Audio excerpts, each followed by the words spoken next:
Hey everybody, and welcome to Super Comic Fun Time's first annual As Spectacular as It Gets Halloween special.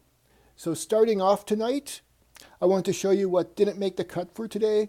We have Over the Edge starring Ghost Rider, and this one is in its plastic poly bag, so I didn't want to do that one. And then these are Charmed.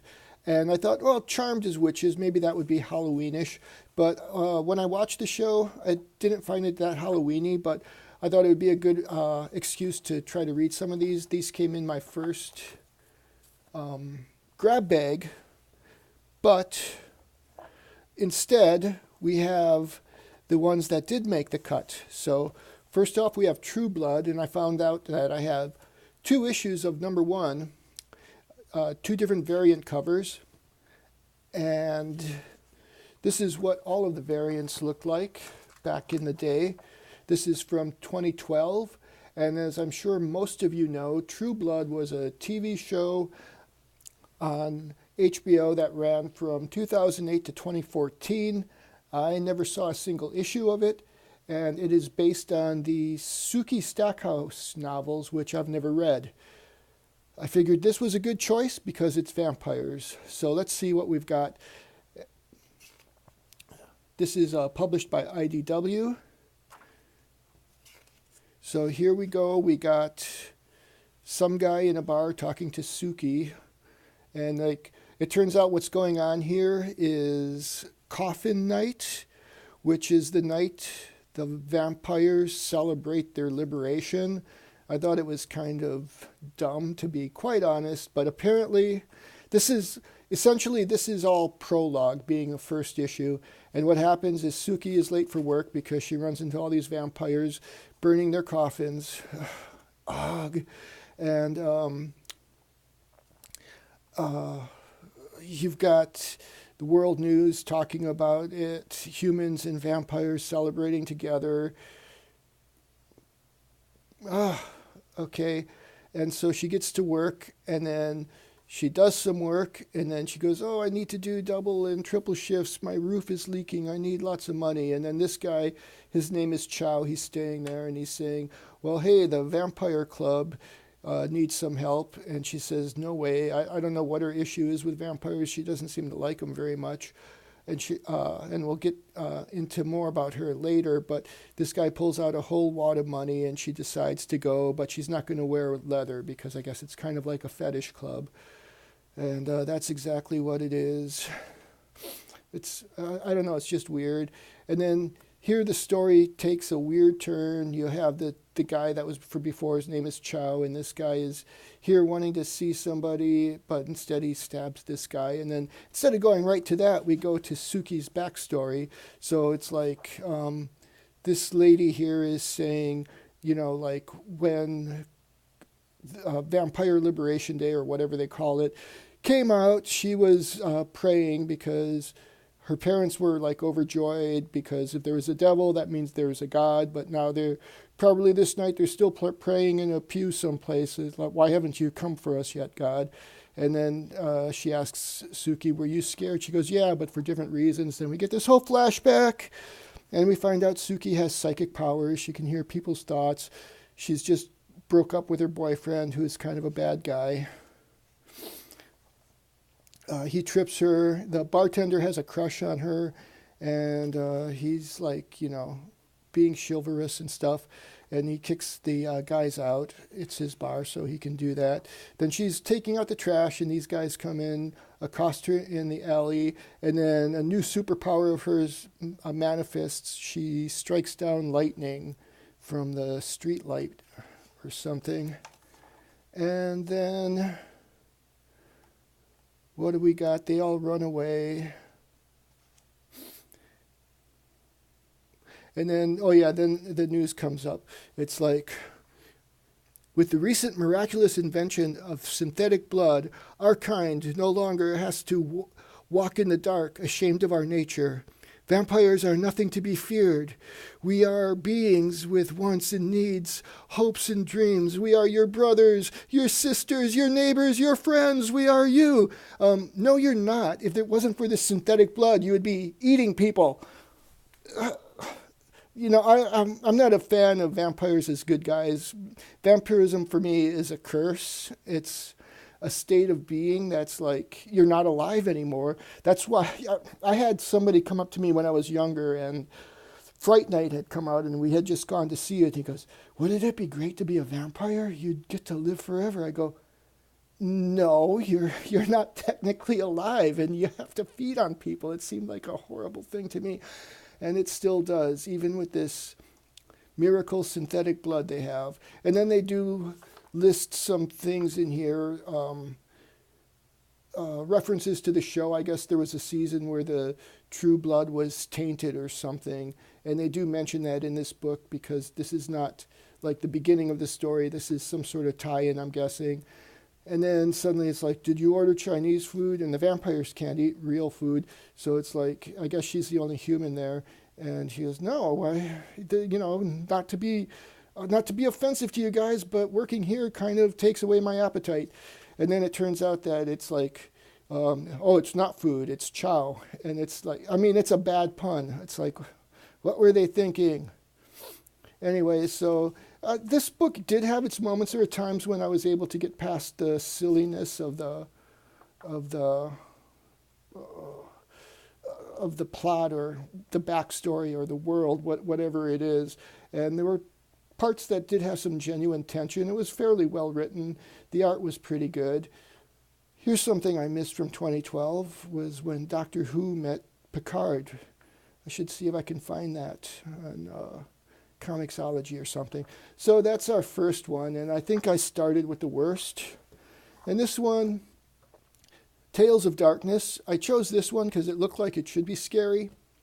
And really, it's a space opera. But here you have kind of dismemberment going here, and you have these monster things. This is from Top Cow, published by Image Comics. This is from 1997.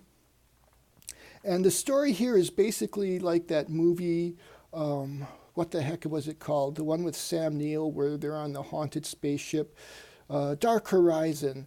And that movie, to me, that movie is kind of a shame because there's things about it I like, but it just seems choppy and incomplete. But I still kind of like, it's like one of those guilty pleasures. It's a bad movie, but I like it. So anyways, here we got a quote from Alexander Pope. Nor human spark is left, nor glimpse divine. Lo, thy dread empire chaos is restored. Light dies before thy uncreating word. Thy hand, great anarchy, lets curtains fall, and universal darkness buries all. And that I find that interesting. And then what we've got here is the first maid is kind of giving her diary, and she talks a lot. It's a fairly wordy book, and they're trying to get passage through this dark space. And I think this is a side story of a bigger series called Darkness. This is called Tales of Darkness. So anyways, they got this spider thing here, and this spider thing sees everything this king called the Darkness sees, and you can see him over here. And they ask for passage, and he grants it, but then this spider thing starts inspecting their ship, and we get some backstory. Like, there's this legend that the Darkness, he's looking for a bride, and he can only marry somebody if she kills him. So this woman here, her name is Galandra, and she kind of cheats, like, I don't get exactly what's happening here, and this could be part of a bigger story, but this woman says, "Blessed darkness, save my child." And then Galandra throws the child, and so darkness does save it, and it leaves him exposed, and she kills him then. But he says, "You cheated," and he kills her, and so she doesn't become his bride. And so, we get that backstory. Then the spider thing is still going through the ship, and that's the captain. I guess he looks like a zombie. I don't know anything about this world, if like this darkness just kind of imposes itself, but what it turns out is they're smuggling something, and they're smuggling light weapons. each slender little vial capable of generating a Prometheus field, a self-regenerating fire that burns short-term but hotter and brighter than the sun. And I should probably say any sun because they're going across the universe, right? So which sun does it burn brighter as? And so like the spider finds these contraband weapons and takes the crew prisoner, and she demands to see darkness, and for whatever reason she's granted an audience. Well, she basically says she has the remotes to detonate those bombs, those light bombs, and he decides to see her, and he lets her talk. And then it turns out she's a spy for somebody else. She contacts her people. And I'm not sure what's going on here. Like, are they aware that she's a spy? I don't know. It's like there's all this art here behind her, and it looks like they might be aware that she's a spy. So then she meets Darkness, and they go for this midnight swim. And the cool thing is it's vertical. He makes her put on this thing, and he takes off his armor, and you can see he looks a little bit like Tony Stark or Doctor Strange or whatever. And so they go into this pool. They get attacked by this thing, this eel. He breaks out, and she says that, and this might be a key plot point, that at the moment the thing attacked, he had vanished for a second, and then she acts all hurt. I almost died in there. Such a thing is not possible, not while I'm here. However, I apologize. And this guy, the vassal, said he was coming to warn Lord Darkness about the eel. And, you know, this story feels like a prologue to me. It doesn't make a lot of sense, but I kind of liked it well enough that I would follow this story if I came across it again. So then what we find out, like, the captain's being tortured, and the crew is going to be tortured, even though Darkness said he would put him off on a Class M planet. And then she goes to bed. She gets upgraded to a better room, and it turns out to be the bridal suite that has never been used because no woman has ever, did the challenge right to kill him or whatever. And so she goes to sleep, and then she's dreaming about Galandria, and it turns out Galandria is her mother. So that's the big plot twist there. This was, again, it seemed like a good start. It's the first issue, and I would follow this one for a little while. So Pittsburgh Comic Con. Now, this one I had the least hope for, and this one was the best. The Blair Witch Chronicles by Jen Van Meter and Guy Davis, and this is from Ani Press. This one, I don't know, everybody's probably seen Blair Witch by now. I was so excited for that movie, and then it was so disappointing. Nothing was scary. They try to carry the conceit of the movie that this is all a true story. You have this rather long letter here, the gist of which is like, me and my brother are looking for somebody who will listen to our story. Everybody says, oh, you guys are just trying to make money off of the Blair Witch Project, and we could care less. And so it turns out, like in the 1950s, of course it's a black and white, so there's this girl named Peg Loring, and Ken and Gary Kearney. This is like Gary Kearney wrote this letter, or allegedly wrote this letter. So there's Ken and is his brother, and Ken is dating Peg, but then she dumps him for Doug, who was a senior. And Doug is kind of a jerk. And it's like we get things, like you notice things right away. They don't tell you about this yet, but he's wearing an eye patch or something. His one eye is darkened. And he's got this box with some hair coming out, which is suggestive that it says, like, she was young. She didn't deserve what happened to her. And then they make the case that Doug was this kind of jerk, and he keeps talking to Ken about, like, what's the fastest way to make Peg put out, and it's like Ken is just getting madder and madder. And then you get like some glimpses, and it's like, even though he was like this kind of horrible person. He didn't deserve what happened to him either. None of us did. And so the name of the story is the Kearney Interview. It could be Kearney because I'm not sure. But so yeah, they're being interviewed by somebody. They've got this chest with all of these relics from whatever happened. And it turns out the story is, of course, Doug was trying to get with Peg, and he decides that he's going to use a strategy of going out to the haunted woods, and she's going to get so scared that she's going to just cling to him and whatever. And so Ken and Gary, Ken decides that something as bad is going to happen there, and they're going to rig up something that is going to, like, a Halloween witch type thing, and they're going to send it to the car, and then their plan is Lori's going to run out, and then Ken will be there to save the day. And they think it's a great thing, but one of the things the storyteller keeps saying is we were very naive. So they go out to the woods to set up their little trap early in the day, and then they just wait. And then it turns out that instead of bringing the car, Doug and Peg are going through the woods, so they kind of chase after them. Ken and Gary do, and they find a shoe. Then they come across them, and they're just kind of laying there. As like Doug is hanging upside down from a tree, and Peg is just laying at the bottom, not laying but propped up against the tree. And so they see a figure. One of them wants to chase after it, but it's like, no, we got to help Peg now because she seems to be alive. But as soon as he touches her hair, it comes off in his hands.